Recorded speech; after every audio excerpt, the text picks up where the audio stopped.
김현정의 뉴스 쇼.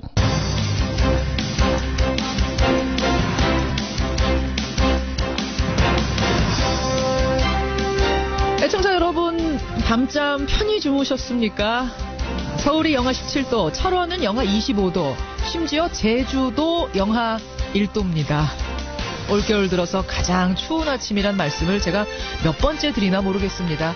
계속해서 기록 경신입니다. 서울이 시베리아보다 더 추워서 서베리아가 됐다는 우스갯소리가 우습지 않은 아침입니다.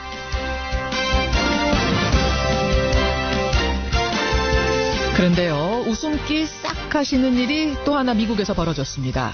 한 일베 회원이 뉴욕 타임스퀘어 광장 전광판에다가 노무현 전 대통령의 사진과 코알라를 합성한 사진을 5분간 게시한 겁니다.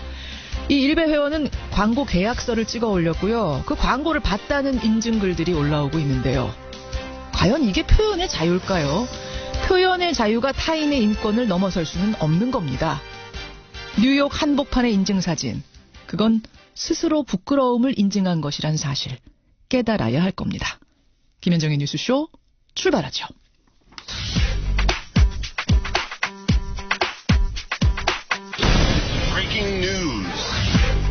김현정의 뉴스쇼가 주목한 오늘의 포인트, 오늘은 민경남 프로듀서 나와 있습니다. 어서 오세요, 민 PD. 안녕하세요. 첫 번째 포인트, 뭐부터 봐야 됩니까? MB를 향하는 칼날입니다. 특활비 수사와 관련된 소식이 간밤에 있었던 거죠? 네, MB 정부 시절 청와대 공직비서관이죠. 장성명 전 비서관에 대한 구속영장이 어젯밤 기각됐습니다. 2011년 민간인 불법 사찰 사건을 폭로했던 장진수 전 총리실 주무관에 대한 입막음을 위해서 국정원 특활비로 마련한 5천만 원을 건넨 혐의를 받고 있었는데요. 네, 검찰은 이번 영장 기각에 대해서 강력하게 반발하고 있습니다. 그러니까 이미 있었던 검찰 조사 과정에서 장 전 비서관이 돈 전달한 사실을 시인한 상태잖아요. 맞습니다. 그리고 윗선의 지시 여부가 있었냐 아니냐 이거를 조사해야 되는 상황인데 영장이 기각됐어요. 네네. 검찰이 크게 반발할 수밖에 없는 거고 또 하나 중요한 일정이 있죠. 네, 오늘 MB 친형 이상득 전 의원에 대한 검찰 소환 조사가 예정돼 있습니다. 이 전 의원은 마찬가지로 2011년에 국정원으로부터 특활비를 받은 혐의를 받고 있습니다. 그렇죠. 이틀 전 검찰의 소환 통보를 받고 점심 식사 도중에 의식을 잃었습니다. 네, 응급실로 실려가서 치료를 받기도 했는데요. 83세 고령인 점 때문에 강도 높은 수사가 어려운 것 아니냐 관측도 나오고 있습니다. 그러니까 변호인은 지금 오늘 가서 조사를 받겠다라고 어제 얘기를 했는데 정말 갈 수 있는 건지 또 간다고 한들 이 건강 상태에서 제대로 조사가 이루어질 것인지 이 두 가지가 다 지금 모르겠는 상황. 오늘 행간에서 이 얘기는 조금 더 짚어보도록 하죠. 그나저나 MB 본인에 대한 수사 소식도 들어왔죠? 네, 오늘 아침 MBC 단독 보도인데요.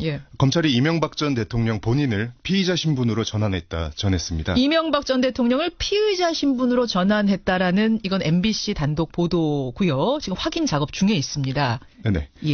검찰이 혐의 내용을 입증할 수 있는 구체적인 근거를 확보한 것으로 해석이 되는데 간밤에는 영포빌딩에 대한 압수수색도 진행이 됐습니다. 이르면 평창올림픽 개막 전에도 MB 본인에 대한 소환 조사가 이루어질 가능성도 있다. 이렇게 얘기되고 있습니다. 여러분이 다스 실소유주 문제 관련해서는 지금 사실은 마지막 문턱까지 온 것 같거든요. 근데 굉장히 복잡합니다. 오늘 2부 훅뉴스에서 김정훈 기자가 정말 A부터 Z까지 아주 쉽게 아주 자세하게 이 복잡한 것들을 풀어줄 겁니다. 여러분 훅뉴스 함께 하시죠. 다음 포인트 갑니다. 포항제철소 외주업체 4명 질식사입니다. 포항제철에서 작업 도중에 큰 사고가 있었어요. 네, 어제 오후 4시쯤 포스코 포항제철에서 냉각탑 충전재 교체 작업을 하던 중 벌어진 일입니다. 포항제철소 측에 따르면 작업 중 새어나온 질소가스에 질식해서 작업 중이던 직원들이 숨지게 된 것으로 파악되고 있는데요. 검찰은 오늘 현장 점검에 들어갑니다. 이게 이제철소에서 5년 전에도 그 외주업체 직원 2명이 사망하는 일이 있었잖아요. 네네. 구조적인 문제가 있는 건 아닌지 이 부분을 좀 잘 살펴봤으면 좋겠습니다. 마지막 포인트, 정현 선수 소식 전해주셔야죠. 네, 이번 주 최고의 화제 인물 단연 테니스 정현 선수입니다. 네, 호주 오픈 4강 경기가 한국 시간으로 오늘 5시 30분에 있습니다. 오늘 오후 5시 반입니다, 여러분. 네, 상대는 현 세계 랭킹 2위인 로저 페더러 선수입니다. 지금 호주 현지 분위기가 대단하다 그래요. 오늘 2부에서 그 호주 현지 한번 연결을 해보죠. 민경남 프로듀서 수고하셨습니다. 감사합니다. 가상화폐 거래소에 최고 24%대 세금을 매길 전망입니다. 남북 공동팀 구성은 개인을 무시하는 것이라든가 차라리 친선전을 추진하라는 비판이 거셉니다. 한때 80%를 웃돌기도 했던 문재인 정부의 국정 수행 지지율이 50%대로 떨어졌습니다. 예, 국정 지지율 하락 현상을 겸허히 받아들이고 국민 신뢰를 쌓아가는 기회로 삼겠다. 어제 청와대가 이런 성명을 내놨습니다. 이유인 즉슨 문재인 대통령의 국정 지지율이 취임 후에 처음으로 50%대로 떨어진 겁니다. 리얼미터가 일주일에 2번 발표를 하죠. 어제가 이제 목요일자 발표였습니다. 리얼미터 분석에 따르면 평창올림픽이 정치 쟁점화가 된 데다가 가상화폐 대책 실패, 또 최저임금 논란 이런 것들이 동시다발적으로 겹치면서 지지율이 하락한 것 같다. 이런 분석을 내놨습니다. 59.8%. 이런 하락 추이를 집권여당 민주당은 어떻게 받아들이고 있을까요? 더불어민주당의 싱크탱크죠. 민주연구원 김민석 원장 연결을 해보죠. 김민석 원장님 안녕하세요. 안녕하세요. 예, 59.8%. 50%대로 떨어진 게 처음 있는 일이어서 지금 당 안에서도 조금 놀라셨다고요? 뭐 놀랬다기보다는요. 예. 그 주의를 이제 할 만한 상황이 된 거 아니겠습니까? 뭐 그냥 놀랐다기보다 원래 이제 현대 정치에서 여론조사가 어떻게 보면 매일 선거가 진행되는 것 같은 그런 효과가 있는 거죠. 예. 매일매일의 민심 흐름을 보는 거기 때문에. 그렇죠. 그런 점에서 보면 과거나 또는 일반적인 상황에 비춰볼 때 여전히 굉장히 높은 건 사실이고 또 이게 정부 초기에 이제 분석가들도 그렇게 보고 또 당에서도 이게 어느 시점을 거치면 여러 가지 상황을 거치면서 조금 더 조정되는 국면이 올 것이다 이렇게 보긴 했습니다. 예, 그래서 예. 그런 국면이 온 것으로도 한편은 볼 수가 있지만 그러나 어쨌든 그 떨어진 것이 사실이기 때문에 그 추세가 있는 것이 사실이기 때문에 예. 그것을 굉장히 어떤 주의 깊게 보고 있죠. 뭐 놀랐다는 표현은 조금 그런 것 같고요. 예. 왜 이런 현상이 벌어졌을까에 대해서 지금 분석을 하고 계실 거예요. 보면은 이게 그래프가 서서히 완만하게 떨어진 게 아니고 3주 만에 10%포인트 하락이라서 그러니까 조금 급격합니다. 그렇기 때문에 분석을 꼼꼼히 해보셔야 될 텐데 어떻게 분석하세요? 글쎄요, 이제 보기에 따라서는 이게 그러면 장기적인 추세냐, 아니면 그냥 일시적인 거냐, 뭐 바로 반등할 것이냐, 여러 가지로 볼 수 있지 않겠어요? 그렇죠. 근데 어쨌든 그야말로 팩트만 놓고 본다면 짧은 기간에 떨어진 단기적인 추세가 나타난 것은 사실 아닙니까? 예, 예. 그것은 뭐 이미 언론에서도 분석을 하고 있고 여론조사를 하는 분들도 말씀하는 것처럼 몇 가지의 내적 요인, 또 야당의 공세, 또 그에 대한 어떤 대처가 좀 미흡했던 것, 뭐 이런 것들이 복합적으로 작용했다고 봐야 되겠죠. 복합적으로. 그중에서도 가장 핵심적인 요인은 뭐라고 보세요? 글쎄요. 지금 말씀하신 것처럼 뭐 최근에 몇 가지 정책도 있을 수 있고요. 또 정치적 공방도 있을 수 있고 또 올림픽을 둘러싼 것들도 있을 수 있는데 그 중에서 그 몇 가지 복합적인 것 중에 조금 더 직접적으로 작용했다면 역시 평창올림픽과 관련한 몇 가지 이슈들 아닐까 싶은데요. 단일팀 문제, 그 얘기부터 좀 해보죠. 그러면 지금 전문가들 분석을 종합해 보니까요. 역시 전문가들도 올림픽 단일팀 문제하고 가상화폐 대책 혼선 이것이 젊은층 워낙 두텁던 젊은층의 지지율을 빼앗아갔다. 이게 지금 지지율 하락의 주요하다. 이런 분석 내놨더라고요. 아이스하키 단일팀 꾸리는 과정에서 소통이 부족했다. 정부가 좀 권위적으로 밀고 가는 듯 보였던 게 젊은 층에게 작용했다. 어떻게 생각하세요? 글쎄요. 단일팀 문제 하나로 보기는 좀 그렇고요. 왜냐하면 지금 뭐 예를 들어 야권에서 뭐 평양올림픽이니 또 한반도 키 문제니 여러 가지를 갖고 이제 파상 공세를 했지 않습니까? 예.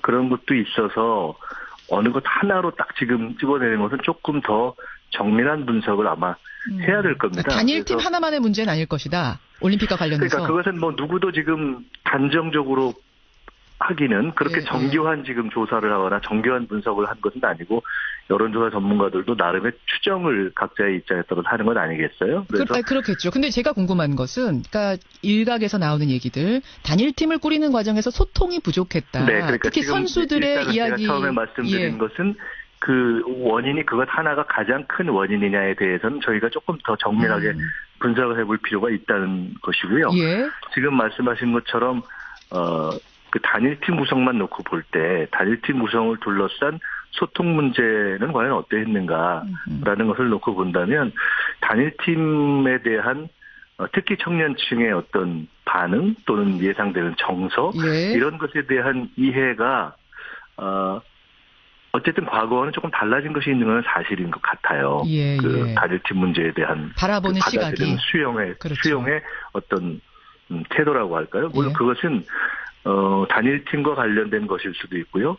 또 공정이란 또는 기회와 관련된 가치가 조금 변한 것일 수도 있고요. 예. 또 지난 몇 년 동안 이렇게 축적된 대북 관계에서 쌓인 또 북핵 문제에서 쌓인 대북 관계가 영향을 미치는 걸 수도 있고 한데 예. 어쨌든 그런 것들에 대해서 조금 더 현재 시점에서의 정서와 반응이 다를 수 있다는 것을 조금 더 민감하게 예견하고 바라봤어야 되는 면도 있을 수 있고 예. 또 그런 점에서 보면 소통이 미흡했다 이렇게 지적받을 수도 있겠죠. 그런데 한편으로는 예. 워낙 이 평창 올림픽에 북한이 참여하는 이것은 이 직전까지를 생각해 보시면 한반도에 다시 뭐 전쟁이 나느냐 마느냐 하는 정도의 막 긴장된 상황으로 가다가 그렇죠. 급반전하게 된 거 아닙니까? 그렇죠.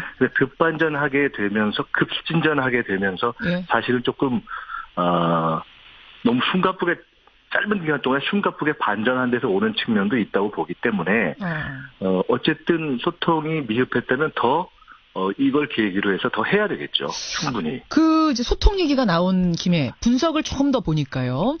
네. 최저임금제는 중소기업과 자영업자 쪽에서 지지율 빠지는 요인이었고 부동산 대책은 집값은 안정화 안 되고 그렇다고 재건축 막아버리니까 부작용 생길 조짐은 보이고 이러면서 중장년층의 지지율 하락 요인이 됐다. 이런 분석이 나옵니다. 결국 부처가 내놓는 정책들이 지금 문제가 된 건데 발목을 잡은 건데 이 과정에서 여당의 역할이 안 보인다. 이런 지적이 있습니다.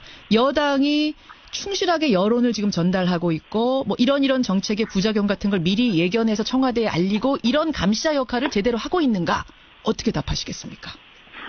정책에 있어서 지적하신 그러니까 여러 가지 정책의 사안들이 그 비슷한 시기에 지금 몇 가지로 동시적으로 이렇게 문제들이 제기되는 것이 사실 아닙니까? 그렇죠. 그래서 예. 그것들이 작동을 해서 아까 이제 뭐 평창 올림픽 문제도 나왔고 예. 했지만 여러 가지가 이렇게 특히 지난 한 2, 3주 동안에 쫙 집중적으로 나타나는 것이 있는 것을 저는 작동한 것 같아요. 일단 그것은 하나는 그렇게 말씀드리고 여당 그리고 민주당의 역할이 어땠느냐 하는 것에 대해서는 부족한 점이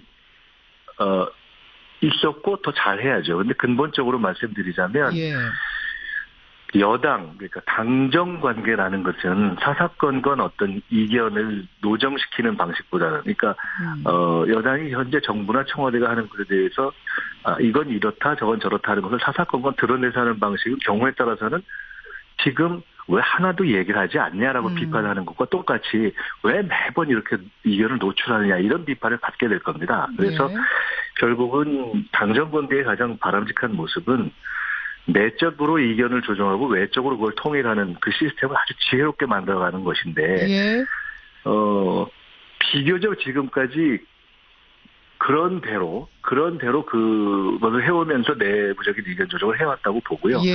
부족한 점은 이제 더 보완해야죠. 사실은 말이죠. 그러니까 국회에서 막혀있는 입법들이 지금 많아요. 결국 여당이 힘을 가지고 뭔가 헤쳐나가려면 국회에서 힘을 발휘해야 되는데 121석입니다. 자유한국당은 118석. 여당 혼자서 할 수 있는 게 없는 상황. 그렇다 보니까 의원 영입이나 통합이 필요하지 않느냐 이런 이야기가 내부에서도 좀 솔솔 나오는 것 같습니다. 그 부분은 어떻게 보세요? 여서야대라는 정치적 환경은 문재인 정부가 출범할 때부터 있었던 상황이고요. 저는 그것을 정치, 경제, 국제 환경이 어찌 보면 과거 IMF 때보다 더 어려운 환경에서 출발했다 이렇게 저는 비유하곤 했어요. 그런데 그 이후에 지금 일정한 시기를 대통령의 지지율로 상당 정도 이렇게 해쳐온 것 아닙니까? 그렇지만 환경 자체는 처음부터 지금까지 변한 게 없는 거죠. 아주 어려운 여서야대 상황이고요.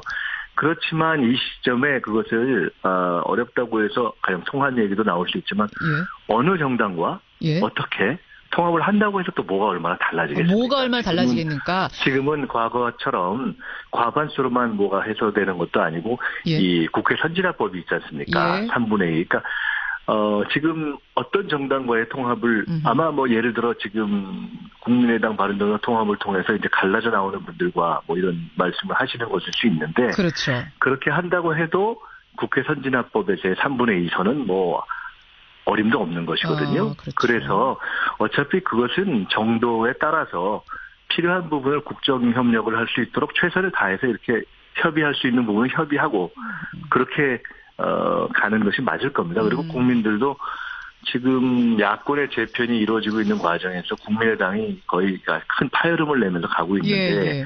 그것에 대한 비판도 만만치 않기 때문에 그렇다고 해서 바로 또 여권이 예. 당장의 어떤 어려움을 타개하기 위해서 일종의 정치공학적인 이합집사를 한다? 아마 그렇게 크게 박수를 받지는 않을 거라고 보고요. 현실적으로 그렇게 한다고 해서 지금 말씀드렸듯이 3분의 2가 되는 것도 아니기 때문에 예. 진지한 협력을 해나가면서 풀어가야죠. 알겠습니다. 영입이라든지 통합이라든지 이런 얘기가 사실은 나오고 있는데 그 부분에 대해서 싱크탱크의 원장 개인 의견으로는 일단 그렇게 큰 박수 못 받을 거다 이런 말씀. 제 개인 의견이기도 하지만 짧게요. 예. 당원들의 대부분의 정서일 대부분. 거라고 보고 민주평화당 분들도 지금 당장 그렇게 하면서 통합을 바랄까요? 저는 그렇게 보지는 않는데요. 알겠습니다. 지금 문자가 굉장히 많이 들어와요. 민심을 좀 더 날카롭게 읽어주십시오. 이런 부탁들도 들어오고 여론조사 평창올림픽 끝나고 나면 또 오를 것 같습니다. 뭐 이런 긍정적으로 보시는 분들도 계시고 세금에 대한 얘기하시는 분도 계시고 다양한 의견들 들어오는데요. 원장님 끝나고 나서 댓글들 좀 전해드릴게요. 이 민심들도. 감사하고요. 예. 이럴 때일수록 겸손하게 또 원칙을 갖고 의연하게 가야죠. 더 소통하고. 예, 여기까지 말씀 듣겠습니다. 하겠습니다. 고맙습니다. 네, 감사합니다. 더불어민주당 싱크탱크죠. 민주연구원 김민석 원장이었습니다.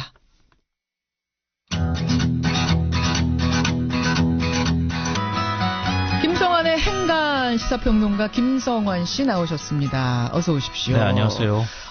문자가, 그러니까 문 대통령 지지율이 처음으로 50%로 네, 떨어진 맞습니다. 거 아닙니까? 이게 처음 있는 일이다 보니까 많은 분들이 나름대로의 분석을 막 보내주고 계시는데요. 0712님은 가상화폐, 최저임금, 방과 후 영어학습 금지, 아이스하키 단일팀 이게 다 복합적으로 된 것 같다. 다 시사평론가들이세요 지금. 네, 맞아요. 우리 청취자 평론가분들 문자 보내주시고요.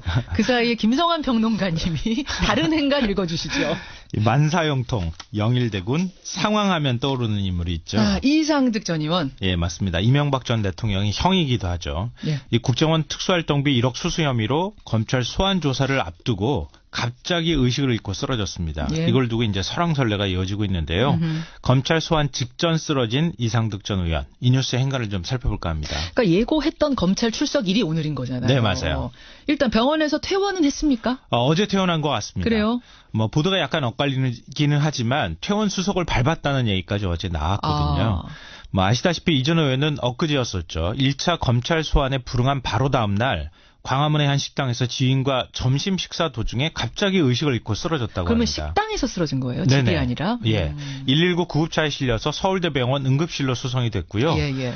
하루 동안 중환자실에서 치료를 받은 뒤에 일반 병실로 옮겨졌고요. 예. 그날 당일 상태가 호전이 돼서 퇴원을 했습니다. 이 자택에 머물고 있는 동생 이명박 전 대통령은 상황을 보고받았다고는 하던데 예. 서로 연락을 취했는지는 현재 알려지지는 않고 있습니다. 검찰 소환을 앞두고 그 직전에 쓰러진 이상득 전 의원. 이 뉴스의 행간 이면 파고 들어보죠. 첫 번째 행간은 쓰러진 걸까 몸져 누운 걸까입니다. 말이 다른 거예요? 쓰러진 거랑 몸져 누운 거랑? 네, 그렇죠. 그러니까 쓰러진 것은 몸이 아파서 쓰러졌다. 예. 몸져 눕다는 마음이 아파서 누웠다. 몸이냐 마음이냐? 네. 그러니까 이전 의원 측 관계자가 이런 말을 했어요. 지병이 수도 없이 많아서 한마디로 몸 상태가 종합병원이었다. 종합병원이었다. 그러니까 몸이 많이 안 좋다. 이 몸이 아프다. 이런 걸 강조를 했거든요. 예. 그렇지만 저는 마음이 아파서 몸져 누운 것일 수도 있다 이렇게 생각을 합니다. 근데 이곳에 아주 미묘하지만 큰 차이가 있는데요. 왜냐 제가 이렇게 보는 이유가 있는데 타이밍이 일단 참 묘합니다. 타이밍이 너무 묘해요. 네. 23일이었었죠. 이전 의원 측이 1차 소환 통보에 불응하면서 뭐라고 설명을 했느냐. 여러 가지 설명 이유를 댔어요. 예. 갑작스러운 출석 요구를 받아서 준비가 부족하다. 변호인이 개인적인 스케줄이 있다. 그렇죠. 이게 명분이 되는지는 모르겠지만 그리고 강조한 게 있습니다. 가택 수색을 당해 정신적인 충격을 받고 예. 건강도 좋지 못하다 이거였습니다. 그렇죠. 그러니까 마치 다음날 지인과 식사하다가 쓰러질 사람처럼 미리 나 건강 좋지 못해. 정신적 충격을 받았어. 어떤 일이 벌어질지 몰라. 예고를 한 것 같은 느낌을 받았다는 거예요. 물론 정말로 놀라서 예고치 않게 쓰러진 것이겠죠. 그럴 수 있습니다만 그렇게 치기에 타이밍이 참 묘하다 보니까 여러 가지 억측을 낳게 되는 거죠. 근데 그것도 살짝 좀 이상해요. 왜요? 왜냐하면은 우리가 어떤 충격을 받으면은 예. 정신적 충격은 내가 예상하지 못했을 때 한 번 빵 올 때 나타나는 거예요. 예. 근데 소환 통보 받았을 때 1차 소환 통보 받았을 때 쓰러졌어야 맞는 거죠. 그렇게 하면. 이미 예견이 된 것들이었다 다 이것이. 네. 그러니까 1차 소환 통보 때 정신적 충격을 받아가지고 그때 쓰러졌으면 모르겠는데 그 다음에 다 설명하고 난 다음에 그 다음에 또 쓰러졌다? 뭔가 좀 다 앞뒤가 안 맞고 어색한 느낌을 받게 돼요. 그러면 두 번째 행간은 뭔가요? 두 번째 행간도 지금 연결되어 있는데요. 두 번째 행간은 설명에 앞뒤가 맞지 않는다입니다. 이건 무슨 말씀이세요? 갑자기 의식을 잃고 쓰러졌어요. 종합병동이라고 할 정도로 몸 상태가 좋지 않는 84세 노인이 쓰러졌어요. 예. 환자가 중환자실에 입원해 있는 상태에서 변호인이 뭐라고 얘기를 했느냐. 본인의 의지가 강합니다. 내일 검찰에 나가겠다고 합니다. 나가겠습니다. 이렇게 얘기했어요. 그랬어요. 잘 생각해 보세요. 이게 말이 됩니까? 중환자실에 가보신 적 있으시죠? 예. 그리고 직접 중환자실에 입원해 보신 분들도 있을 거예요. 상태가 위중한 환자한테 내일 검찰에 소환조사에 응해서 나가실 건가요? 물어볼 수 있습니까? 물어보지 않고 스스로 말했을 수도 있죠. 근데 이상득 전 의원이 중환자실에 쓰러진 있는 와중에 그렇게 얘기를 하면은요. 예. 어떤 얘기를 해야 되느냐면은 주변 사람이 안 됩니다. 나가시면 안 됩니다. 가족이나 변호인이 말렸어야 되는 거예요. 예. 검찰 조사를 또 받다가 또 쓰러지면은 진짜 상태가 어떻게 될지 모르는 상황 아니에요. 중환자실에 실려간 사람인데 예. 통상 이 정도 건강 상태면요. 한 주만 소환 조사 늦춰주십시오. 너무 몸이 좋지 않으니 무슨 일이 벌어질지 모르니까 병원에서 조금 회복하고 난 다음에 나가겠습니다라고 하는 게 그게 정상 아닙니까? 그러니까 뭔가 좀 강한 의지를 표명하고 싶었던 거 아닐까요? 의지는 난 정말 나가고 싶다 뭐 이런 의지. 아니 소환조사 나가고 싶은 사람이 어디 있어요 세상에. 아니 그러니까 전 좀 그런 생각도 들어요. 근데 진짜 나가고 싶다 싶은 의지 표명이었다고 친다면 1차 소환 때 갔었어야죠. 1차 소환에는 불응하지 않았습니까? 그러다 그렇죠. 보니까 앞뒤가 안 거죠. 맞다. 또 이런 얘기가 나올 수 있어요. 그러니까 마지막 만약에 행간. 이런 추론이 맞다면 답변 준비에 시간을 좀 벌 필요가 있었다 이런 뭐 생각도 해볼 수 있을 것 같습니다. 세 번째 행간으로 가겠습니다. 마지막 세 번째 행간은 동정 여론을 찾아보기 어려웠다입니다. 여론을 쭉 살피셨어요? 예, 한때 대통령형으로 권세를 누리던 분이었는데요. 예. 이런 분들이 뭐 몸이 아프든 마음이 아프든 만약에 쓰러졌다.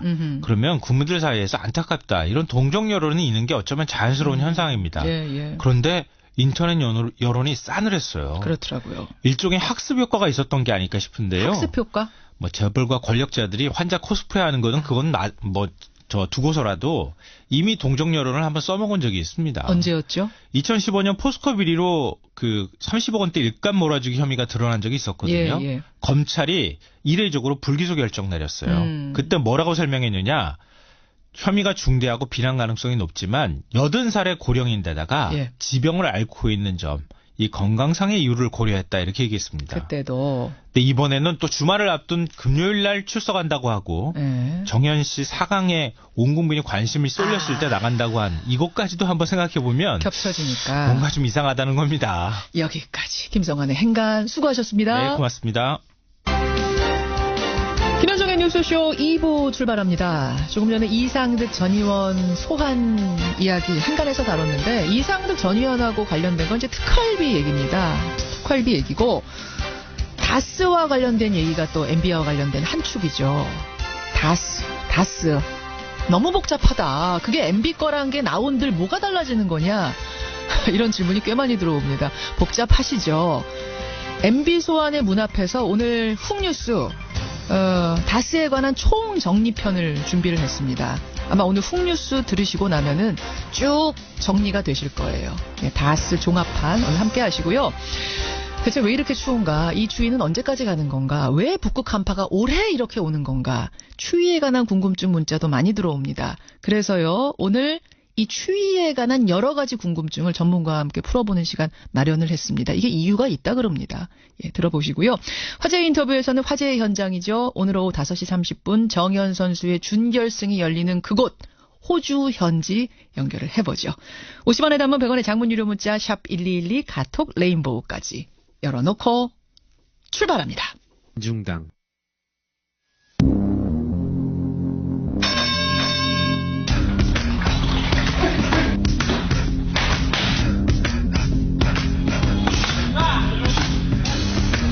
김현정의 뉴스쇼 금요일의 코너입니다. 뉴스 속으로 훅 파고드는 시간 훅뉴스. 오늘도 김정훈 기자 나와 있습니다. 어서 오세요, 김 기자. 네. 오늘 훅뉴스 어떤 얘기 가지고 오셨어요? 네, 10년도 더 된, 아니 그보다 더 오랜 기간 제기된 의혹이 있습니다.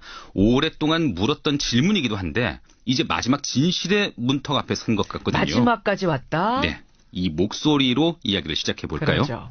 많은 국민 여러분들이 궁금해하시는데 다스는 과연 누구 거라고 생각하십니까? 그건 당연히 저희 아버님이 지분이 있으니까 저는 그렇게 생각하고 있고요. 일단 들어가서 성실히 임하겠습니다. 아버지가 월급 사장이라는 녹취록 나왔잖아요. 네네네. 다스는 이명박 전 대통령. 아닙니다. 죄송합니다. 피의자로 나오셨는데 불법 자금 조성 혐의 인정하십니까? 들어가서 성실히 임하겠습니다. 이동형 씨 목소리죠? 맞습니다. 예.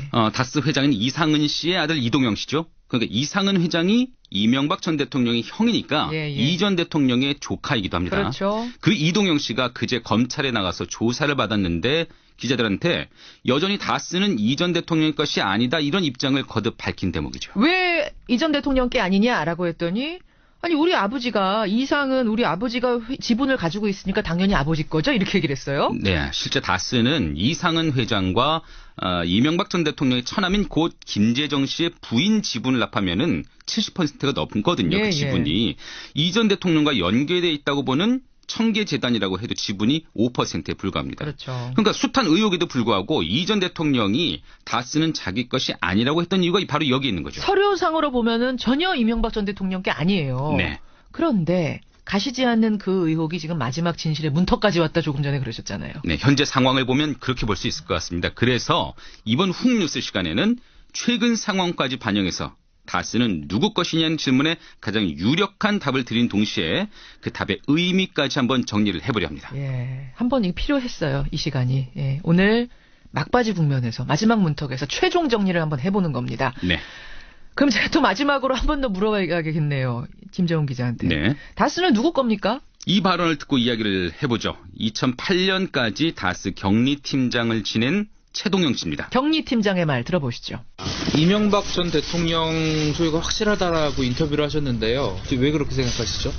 글쎄요, 언론에 말씀드린 바와 같이 당선인 신분 때 제가 이동영 씨하고 한번 찾아뵌 적이 있어요. 당시에 이제 당선인 신분자께서 하신 말씀이 있는데 실제 소유자가 아니라면 그런 얘기는 못한다고 생각하고 있어요. 그러니까 이명박 전 대통령 당선인 시절에 실소유주가 아니라면 할 수 없는 말들을 나한테 막 했다 이런 말이에요. 네, 최 씨가 지난달 검찰에 나가면서 한 말입니다. 다스의 모든 의사결정이 이명박 전 대통령에 의해서 이루어졌다는 게 그의 주장이고요. 또 앞서 언급한 MB 조카 이동영 씨가 다스 관계자와 나눴다는 통화 내용이 최근 언론에 공개되기도 했는데요. 그렇죠.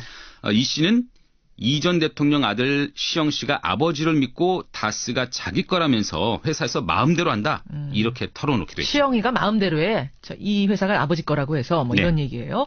지금 주변인들의 진술을 하나하나 김재훈 기자가 소개해주고 있는데 이런 것들 종합해보면은 다스의 진짜 주인은 이명박 전 대통령 부자인 걸로 해석되는 대목들입니다. 네. 예. 또 다스 공동대표를 지냈던 김성호 씨란 분이 있거든요. 이분 역시 검찰 조사에서 다스의 설립 때부터 이명박 전 대통령이 관여했다. 이런 진술을 한 것으로 또 알려져 있네요. 이런 내부 진술들이 지금 하나하나 계속 늘어나고 있는 거죠. 맞습니다. 근데 이런 진술뿐만이 아니고요. 다스의 중요 인물들은 이 전 대통령을 중심으로 배치가 돼 있습니다. 어떤 식으로요? 그 공동 설립자가 이상은 김재정 씨인데 그 두 사람은 이 전 대통령을 사이에 둔 사돈관계죠. 이상은 씨는 형, 김재정 씨는 처남. 그렇습니다.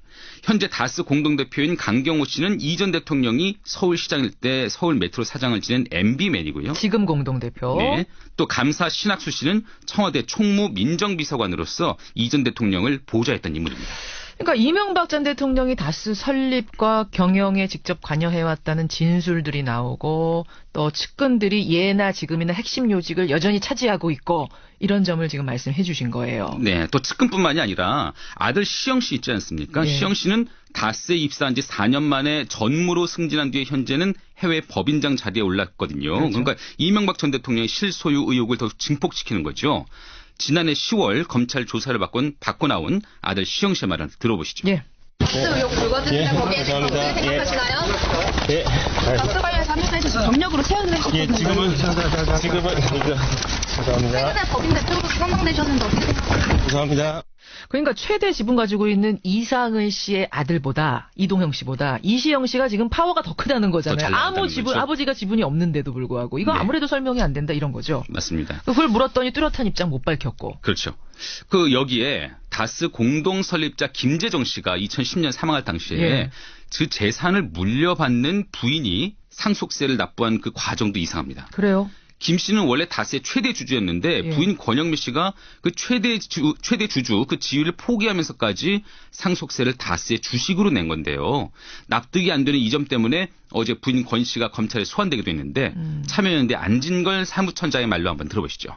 최대 주주 자격도 상실하게 되고 기업을 지배도 하고 생길 수 있는 이득을 다 포기하고 오히려 상속인에게는 불리한 실소유자에게는 제일 유리한. 그러니까.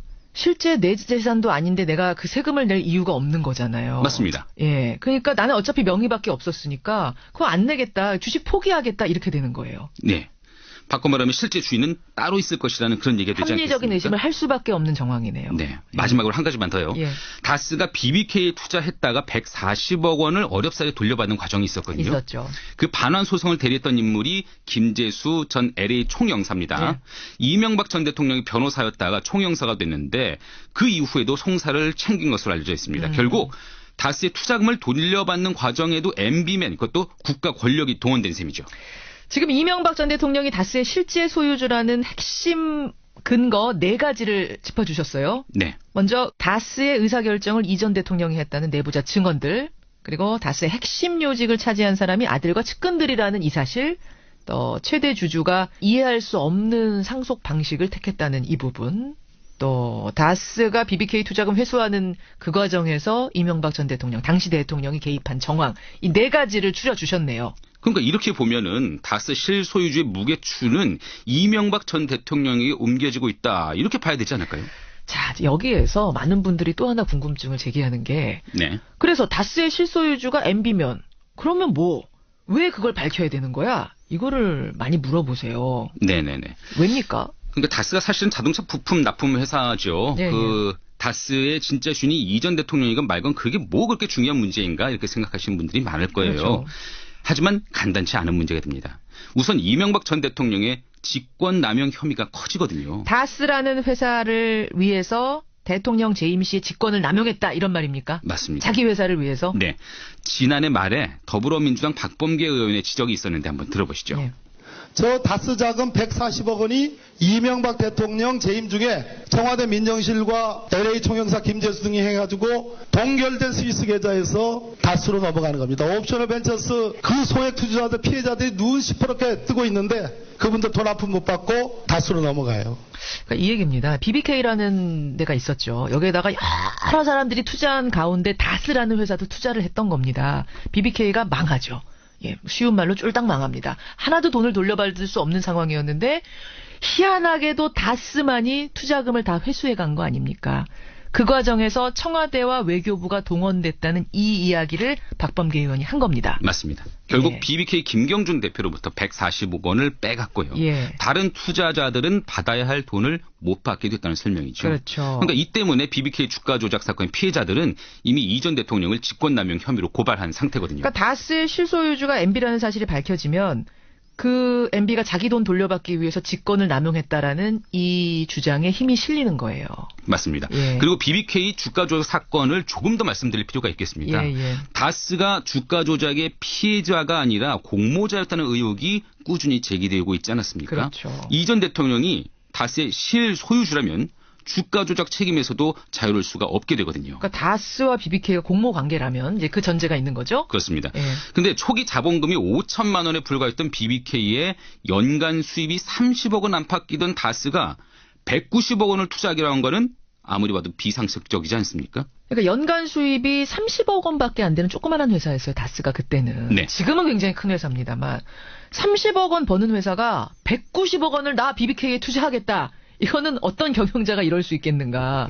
결국은 다스도 BBK도 다 MB 거 아니냐 이런 얘기인 거죠. 네. 다스와 BBK 모두 이명박 대통령이 깊이 관여했다. 이러면 이해가 될 수 있다는 거죠. 사실은 대선 과정에서 그 주어가 있느냐 없느냐 이 동영상이 크게 논란이 됐었던 거잖아요. 그거 한번 다시 들어볼까요? 네. 2000년 광운대 특강 당시의 발언이었는데 들어보시죠. 예, 전 요즘 제가 다시 이제 한국에 돌아와서 인터넷 금융회사를 창립을 했습니다. 해서 금년 1월 달에 BBK라는 투자자문회사를 설립을 하고 이제 그 투자자문회사가 필요한 업무를 위해서 그 사회박 정권회사를 설립을 하기로 생각을 해서 지금 정부에다 제출해서 이제 며칠 전에 예비허가 나왔습니다. 여러분 꼼꼼히 들어보셨어요? 내가라는 말이 없어요. 네. 주어가 없다 해가지고 당시에 나경원 당시 대변인이었죠. 예, 나경원 의원이 이건 주어가 없다. 이걸 가지고 어떻게 MB가 자신이 주인이라고 BBK 주인이라고 얘기를 한 거겠느냐. 아니다. 이렇게 얘기한 거 아닙니까? 하지만 잘 들어보시면 누구라도 알겠지만 BBK를 내가 설립했다. 이런 취지로 말을 하긴 한 거거든요. 그렇죠. 예. BBK를 설립하고 다스를 통해 거기에다가 투자하고 주가 조작 이후에는 권력 동원해서 BBK에 묶여있던 투자금 회수하고 이렇게 되는 거군요. 꼬리가. 네, 그렇습니다. 그렇게까지 의혹이 번져가는 거고요.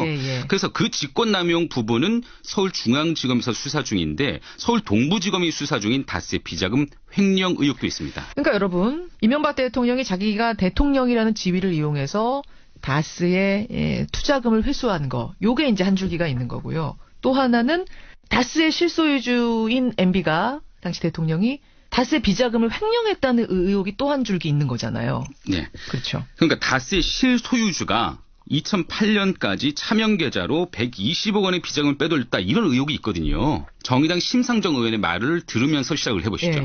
제보받은 자료를 분석해 본 바에 따르면은 2008년 이른바 MB 특검 당시에 정호영 특검팀이 수사로 확인되었지만 덮어버린 100억대 비자금의 실체가 드러났습니다. 이 비자금은 17명의 40개 개인 계좌로 운영이 되다가 2008년 2월 3월 그러니까 MB 특검 종료 전후가 되겠습니다. 이때 다스 명의로 전액 입금이 됩니다.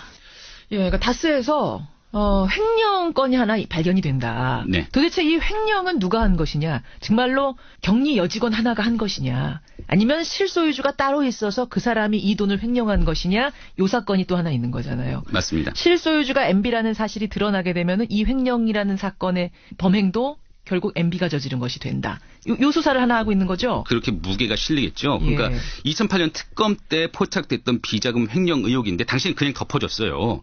또 개인 직원의 횡령으로 이렇게 보았다고 했는데 과연 그럴까요? 그렇죠. 그 비자금 횡령 사건의 뒤에는 다스의 숨은 실소유주가 있었다라는 게 지금 세간의 의혹이거든요. 근데 그 실소유주가 당시 대통령 이명박 대통령 아니냐 이제 이렇게 얘기가 흘러가는 겁니다. 공소시효가 10년이잖아요. 네. 지금 거의 만료잖아요. 맞습니다. 근데 공소시효가 10년 돼서 더 이상 수사를 진행할 수가 없는 거 아니냐 이런 논란이 있었는데 공소시효 범위 안에서요. 횡령과 비자금 조성이 계속됐다는 그 정황도 계속 연이어 드러나고 있거든요. 그러면은 공소시효도 계속 연장될 수도 있는 거예요. 수사로 처벌이 가능하다는 드러나면 얘기죠. 드러날수록? 네. 그래요. 여러분. 이래서 다스의 실소유주를 밝히는 게 중요한 겁니다. 집권남용 혐의, 또 횡령 혐의 이런 게 다 실소유주와 연관이 돼 있기 때문에 굉장해요. 후폭풍들이. 말씀하신 것처럼 그 후폭풍이 어마어마하거든요. 그러니까 의혹이 명백히 규명되기 전까지는 일단 누구라도 부인하려 하겠죠. 일단은 잡아 떼고 가야 돼요. 네. 설사 MB가 자기가 주인이라고 하더라도. 밝혀지기 전까지는요. 근데 재밌는 거는 이명박 전 대통령이 다스는 누구 것입니까? 라는 국민적 물음에 딱 부러진 답을 준 적이 없다는 사실입니다. 그런가요? 오히려 시간이 지나면서 더 얼버무리고 있는데요. 아니라고 하지 않았어요? 한번 들어보실까요? 2007년 청문회 때의 답변 그리고 지난 연말 송년회 자리에서의 발언을 한번 비교해서 들어보시죠. 제가 뭐 내 회사 같으면 현대 그만뒀을 때 차고 앉았죠. 할 일도 없고 놀 때인데. 국민들이 지금 많이 궁금해하는 부분이 다스는 누구 거냐 이렇게 묻고 있습니다. 이 부분에 한 말씀 부탁드립니다. 그런 아닌데 물을 일은 아닌 것 같습니다. 예. 앞에 물음이 2007년 거고, 네. 뒤에 게 최근 거고. 네. 아, 내가 그때 내 회사 같으면은 할 일도 없을 때인데 차고 앉았죠. 이게 강력하게 내 회사 아니라고 했던 것에 비하면 지금은 나한테 물어보지 마세요. 조금 후퇴했다. 네, 처음에도 우회적으로 답변을 부인한 것이죠. 그럼 누구한테 물어봐야 됩니까? 이제는 좀 명확한 답을 해주셔야 될 텐데 본인이 얘기 안 한다면은 검찰이라도 분명하게 사실관계를 가려야 되는 거잖아요. 네, 검찰은 직권남용 또 횡령 혐의와 관련해서 계속 수사를 이어가고 있는데요. 예. 어젯밤 청계재단이 들어선 영포빌딩도 압수수색했다고 하죠. 또 이 전 대통령의 아들 시영 씨, 조카 동영 씨, 처남 부인까지 소환 조사를 마쳤습니다. 예. 정말 수사가 막바지인데요. 이명박 전 대통령에 대한 소환 조사도 초읽기에 들어간 것으로 보이네요. BBK에 투자했다가 자기 전 재산 날린 사람들, 은퇴 자금 다 날린 사람들, 뭐 피눈물 흘린 사람이 한둘이 아니지 않습니까? 네. 그 과정에서 당시 대통령만이 자기 투자금을 쏙 회수해 갔다라고 하면 이건 참 기가 막힌 노릇입니다. 밝혀내야 됩니다. 예. 여러분, 다스의 실소유주를 우리가 지금 왜 묻고 있는가, 그 의미들 김정훈 기자가 오늘 A부터 Z까지 다 훑어주셨어요. 해소할 수 있을까요, 김정훈 기자? 해소해야 됩니다. 여기까지 오늘의 훅뉴스 김정훈 기자 수고하셨습니다. 네. 여러분, 이렇게 추울 수도 있는 거군요. 예, 요즘 어딜 가나 날씨 얘기부터 합니다. 내복 입고 목도리 두르고 모자까지 써도 추위가 파고 들어옵니다. 특히 야외에서 일하는 분들은요, 지금 한랭 질환을 걱정해야 될 지경인데요. 대체 위도가 높은 모스크바보다 우리가 더 추운 이유는 뭘까요? 언제까지 이렇게 추운 걸까요? 이번 한파에 대한 궁금증 하나하나 풀어보겠습니다. K웨더 반기성 예보센터장 연결을 해보죠. 아, 센터장님, 안녕하세요. 네, 안녕하세요. 센터장님도 추우시죠? 아, 정말 정말 춥죠. 정말 뭐 추위 앞에 장사 없다고 하더니 예. 그냥 움츠러듭니다. 제일 궁금한 거, 언제까지 이렇게 춥습니까?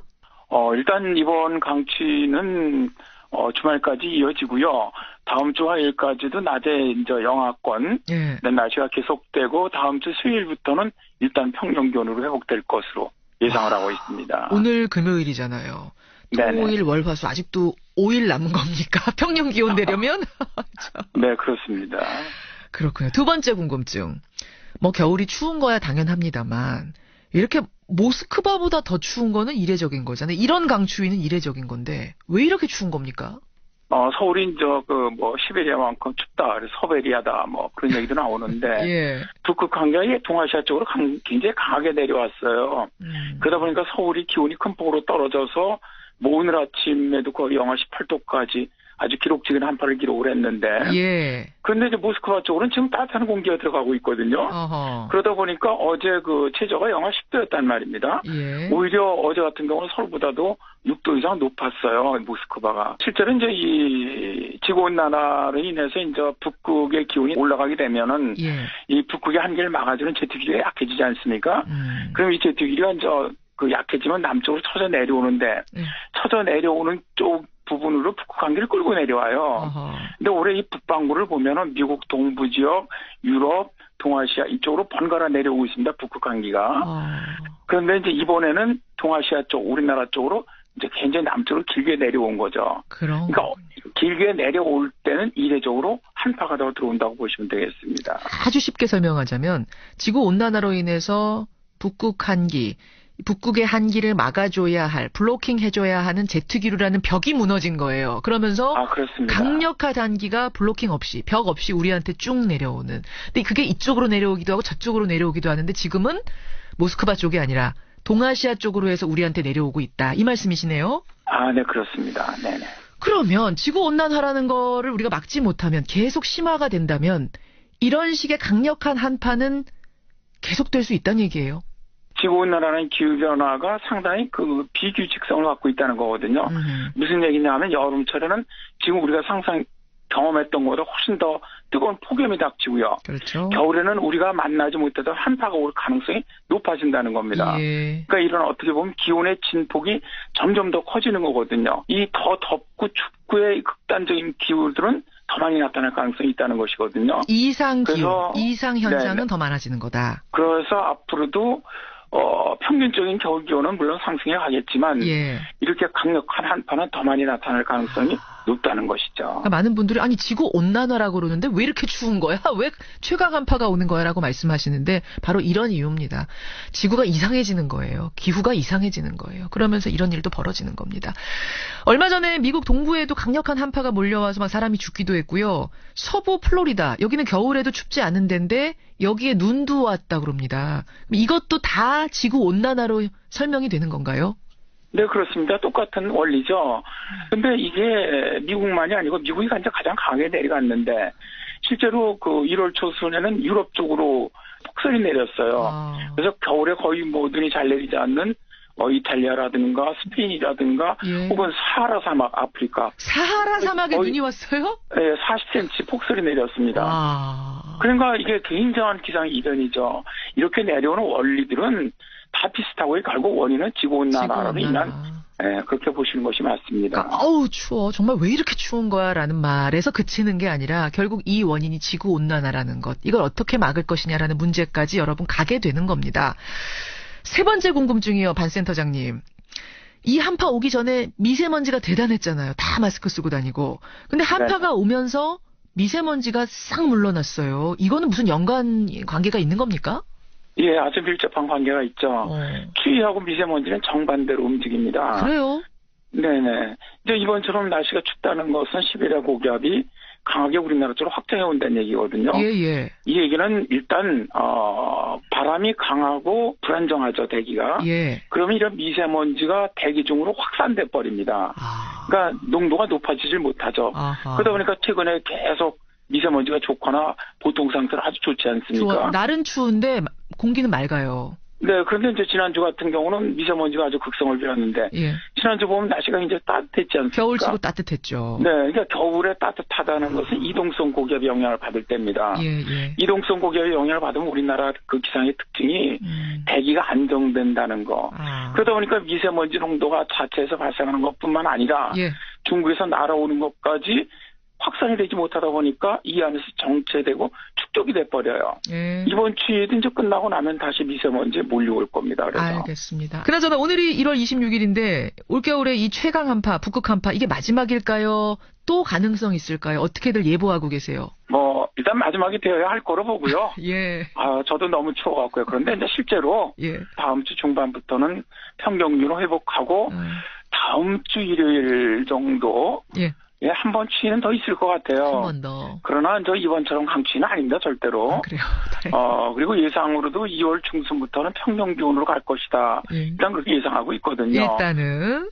이 정도 북극 한기가 강력하게 내려오면서 혹한은 발생하지 않을 것으로 예상하고 있습니다. 믿습니다. 믿고 싶습니다. 제가 반센터장님하고 인터뷰 여러 번 했지만 오늘은 입이 좀 얼어 있으신 것 같아요. 괜찮으세요? 너무 춥습니다, 진짜. 오늘 도움 말씀 감사드리고요. 센터장님 고맙습니다. 네, 감사합니다. K웨더 반기성 예보센터장이었습니다.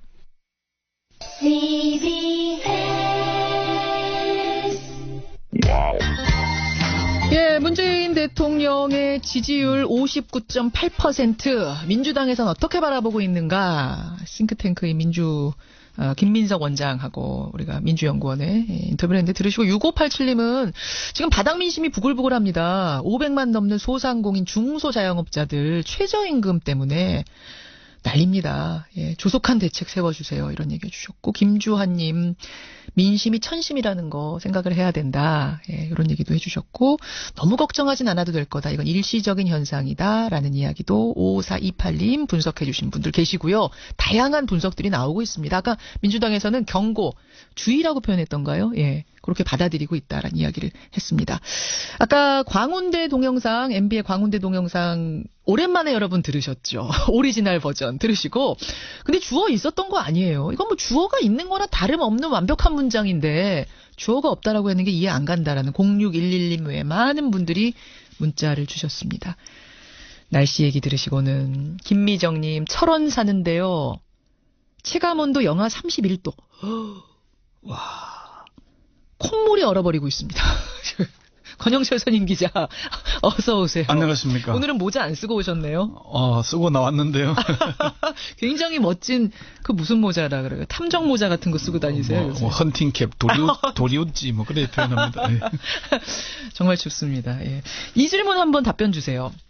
아까 어떤 분이었습니까? 제가 지금 번호를 못 찾겠는데 이명박 전 대통령이 피의자 신분으로 그 신분이 검찰에서의 신분이 전환됐다라는 MBC 단독 보도가 있었습니다. 예. 저희가 확인을 해드리겠습니다라고 했는데 권영철 선임 기자가 확인을 혹시 그 사이에 하셨어요? 예, 확인을 해보니까 피의자로 전환된 건 없고요. 예. 직권 남용 혐의로 고발돼 있는 피고발인이거든요. 예. 피고발인은 검찰에서 피의자로 취급을 합니다.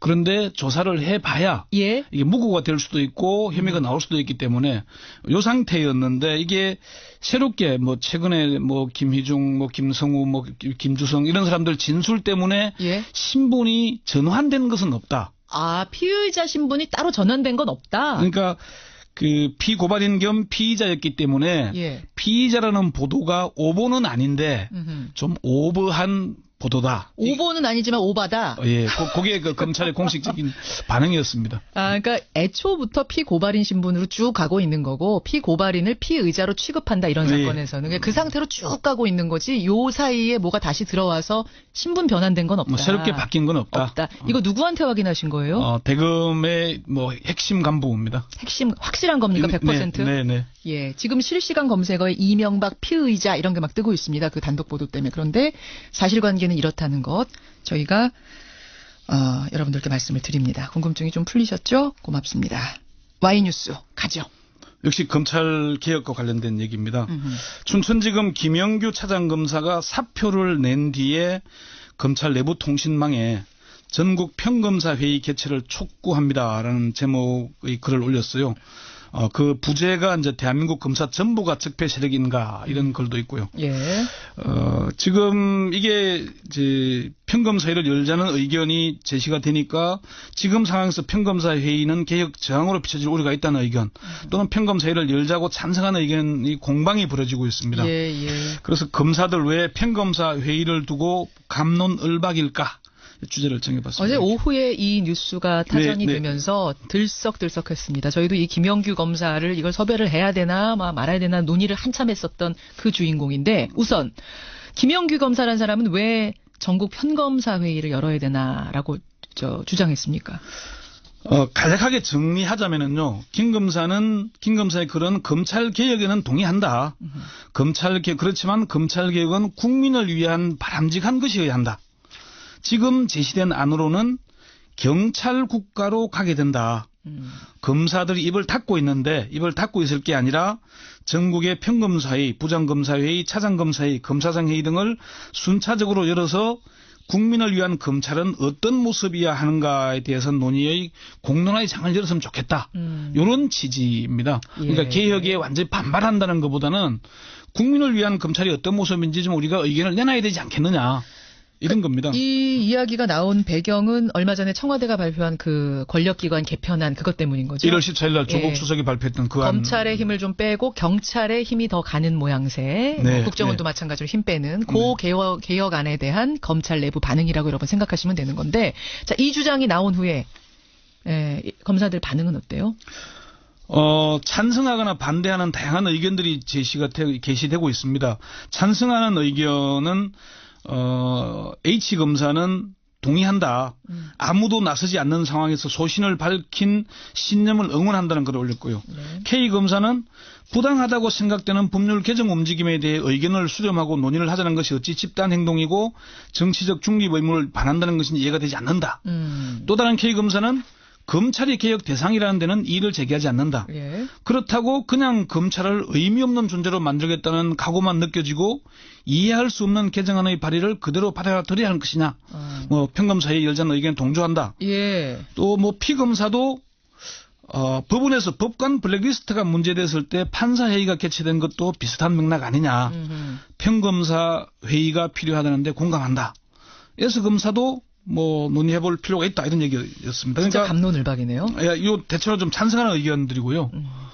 반대하는 쪽은 개혁 방안이 논의되고 있는 상황에서 검사들이 집단으로 모여서 회의를 열 경우에 집단 반발로 비춰질 것을 우려하는 것이고 다양한 의견은 내부 게시판에 자유롭게 이제 게시하자 이런 쪽입니다. 모이는 것보다. 예, 임원정 검사는 워낙 유명하니까 검찰이 망가질 때 게시판에 댓글 하나 달기를 주저하다가 검찰의 권한이 재조정될 때 이런 움직임을 보일 경우 여론으로부터 질타를 받을 거다. 평검사회의가 여러 차례 관제 데모로 악용되었던 경험도 뼈아프고 우리에게 권한을 주는 국민들이 더 이상 우리를 못 믿겠다는데 우리의 어떤 말이 설득력이 있겠냐 반성이 먼저다 이런 의견을 올리기도 했고요. 저는 지금 쭉 들으면서 이런 다양한 의견이 자유롭게 막 쏟아져 나온다는 요 모양 자체는 상당히 바람직하다는 생각이 드네요. 다 입 꾹 다물고 있는 것보다. 건강한 조직이라면 이렇게 다양한 의견이 나오는 게 정상적이죠. 그렇죠. 그래야 민주적인 조직이고 이미 사문화된 검사 동일체 원칙에 얽매여서 하고 싶은 얘기를 하지 못하도록 쏙만 끙끙 앓고 있다면 그건 좋은 조직이 아니죠. 예.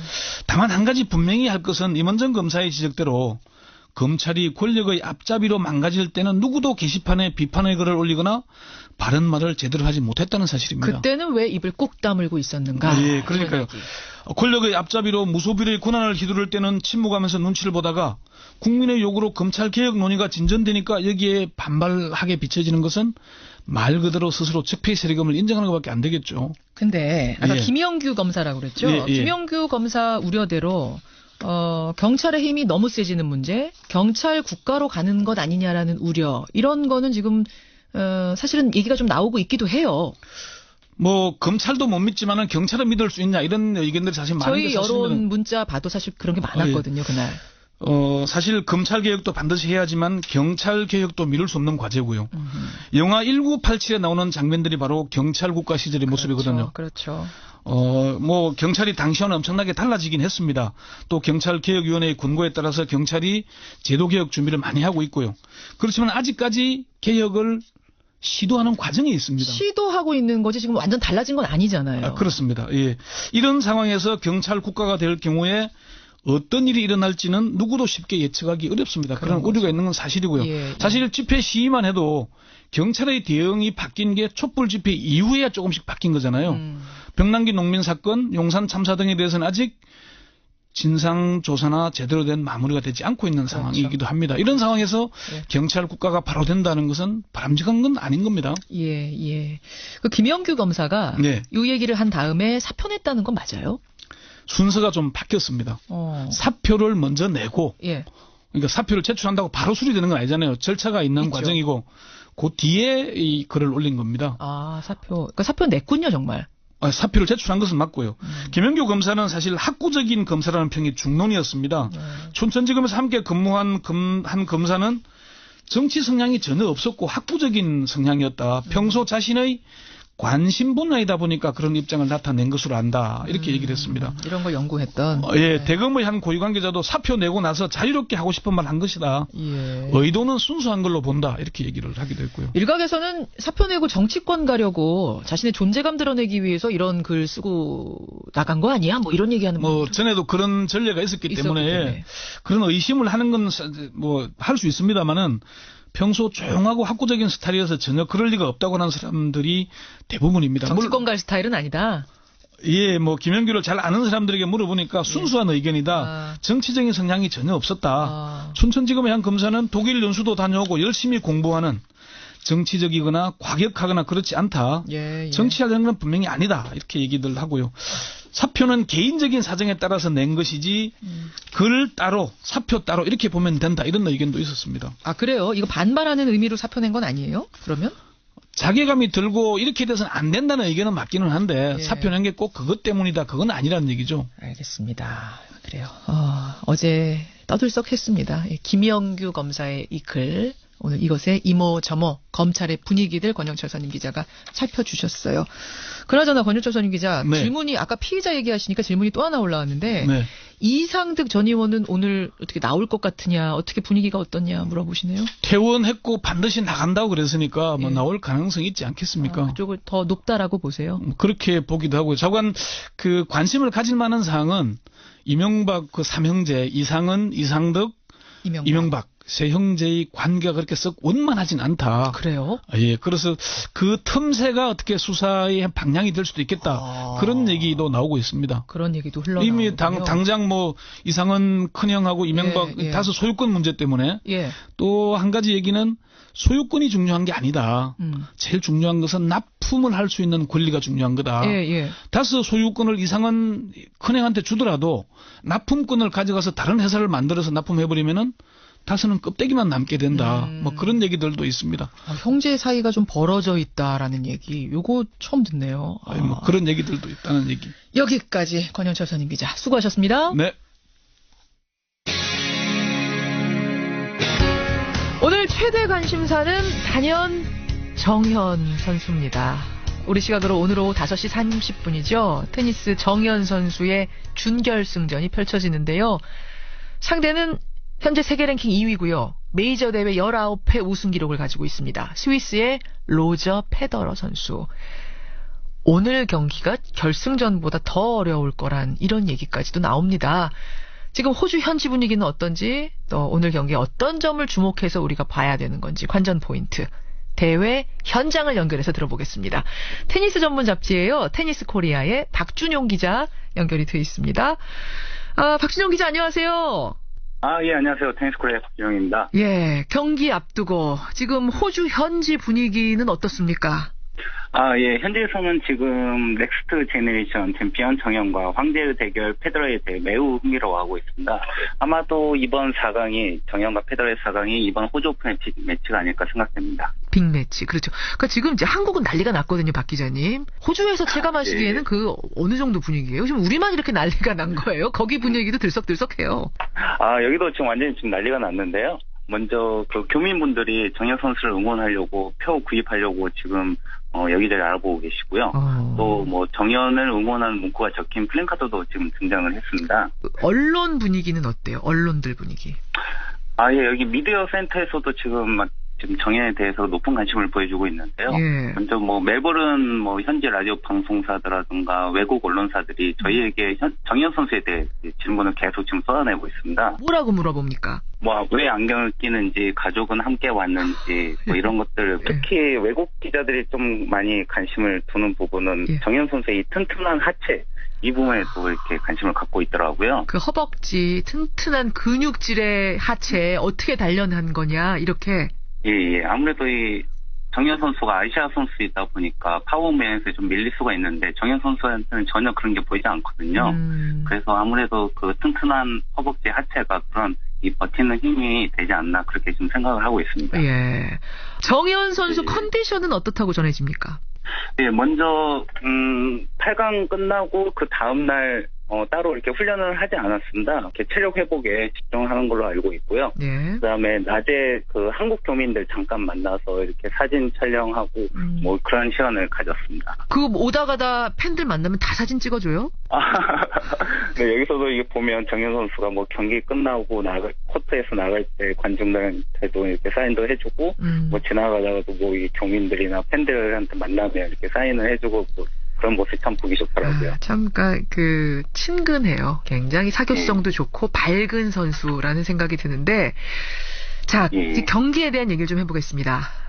상대인 로저 페더러 선수, 테니스 황제다, 전설이다, 이렇게 우리가 듣고는 있습니다만, 대체 어떤 선수입니까? 페더러 선수는 뭐 설명이 필요 없이 역대 테니스 역사상 가장 최고의 선수로 꼽히는, 아마 테니스를 몰라도 이 페더러라는 이름 누구나 들어보셨을 겁니다. 맞아요. 예, 그 정도인 선수. 조코비치가 대단하다 하고 사실 우리 한국에서는 조코비치가 더 유명했거든요. 근데 조코비치보다 페더러가 더 유명한 겁니까? 우리나라에서도 이 조코비치 선수도 인기도 많지만 페더러, 나달 이런 선수도 상당히 인기가 많거든요. 전 세계적으로 봤을 때도 이 페더러에 대한 인기는 정말 대단합니다. 실력 면에서도 현재 실력 면에서 조코비치보다 한 수 위예요? 지금 현재 기량을 봤을 때는 페더러가 훨씬 조코비치보다는 낫다라고 저는 생각됩니다. 훨씬 낫다, 훨씬 위다. 현지의 전문가들이나 또 도박사들이 왜 베팅하잖아요. 그런 거 보면 지금 어느 쪽 승리를 내다보고 있나요? 차세대 스타와 황제의 대결. 이거 봤을 때는 대부분 이 정현 선수보다는 이 페더러의 승리에 더 많은 배당률을 책정을 하고 있죠. 예를 들어서 정현은 6.0, 페더러는 1.12 이렇게 책정을 했는데요. 이 배당률이 낮을수록 승리할 확률이 높다는 걸 의미하는데 그렇죠. 이 페더러가 더 낮습니다. 페더러한테 걸면 그냥 내가 1,000원 걸면 1,100원 더 주는 거예요, 말하자면. 왜냐면 그렇죠. 그게 더 지금 더 당연한 것처럼 되고 있으니까. 다만, 정현한테 모험을 해서 걸었다, 1,000원을 걸었다, 그러면 6,000원을 주겠다, 지금 이렇게 하고 있는 거죠. 이게 살짝 기분 나쁜데요? 근데 제가 봤을 때는 사실 즈베레프 전과 조코비치 전에서 그랬듯이 항상 이 외국 베팅 업체들이 즈베레프와 조코비치 승리를 많이 예상을 했었거든요. 그때도 이 정도 비율이었어요? 조코비치나 즈베레프도? 이 정도까지는 아니었는데요.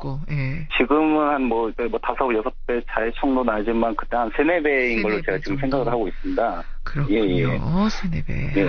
알겠습니다. 어려운 경기인 것만은 분명하네요. 현지 여기 직접 취재하고 있는 외국 기자들 대부분도 페더러의 승리를 예상하고 있는데요. 그중에서 몇몇 기자들은 지금 최근 상승세가 무서운 정현의 승리를 또 예상하는 기자들도 있습니다. 기자님 개인적으로는 어떻게 내다보세요? 제가 어제 스위스 기자를 만났는데요. 그 기자가 말하기를 과거 페더러가 피트 샘프라스는 아주 훌륭한 선수가 있었는데 페더러가 이 샘프라스를 꺾었을 때 그 느낌이 난다, 정현으로부터. 지금 정현에게 그런 느낌이 난다고 지금 그 기자가 말을 했거든요. 그래서 저도 기자이기 전에 팬심을 가득 담아서 정현에게 걸겠습니다. 박 기자님은 정현 선수 어렸을 적부터 쭉 지켜봐 오셨다고 제가 들었어요. 이렇게 큰 선수가 될 거라고 그때부터 보셨습니까?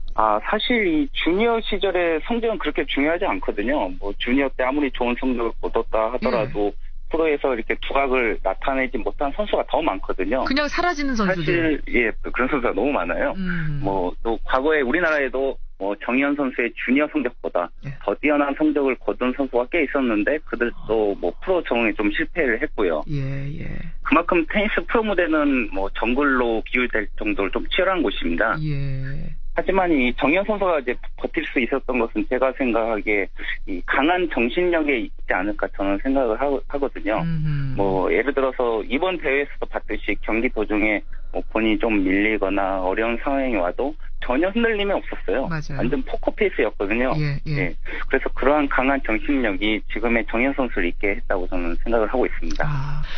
이제 우리가 인사를 나눠야 하는데 오늘 정현 선수 경기 관전 포인트를 짚어주신다면요? 보통 페더러 선수는 되게 경기 운영을 빠르게 하는 스타일이거든요. 대부분 보면 3구에서 5구 내로 이제 포인트를 이렇게 끝내는 그런 선수인데 이걸 정현 선수가 뛰어넘어야 되는 거죠. 페더러가 지금 36이고 정현이 이제 20대 초반이니까 아마 정현 선수가 랠리전을 오래 끌고 가면 저는 정현 선수에게도 충분히 승산이 있다고 봅니다. 오늘 오후 우리 시각으로 5시 30분 정현 선수의 준결승. 오늘 호주 현지에서 바쁜 와중에 이렇게 소식 전해주셔서 감사드리고요. 정현 선수하고 최대한 늦게 돌아오십시오. 알겠습니다. 한국에서도 많은 응원 부탁드리겠습니다. 오늘 고맙습니다. 감사합니다. 테니스 전문 잡지입니다. 테니스 코리아의 박준용 기자 호주 현지 연결했습니다.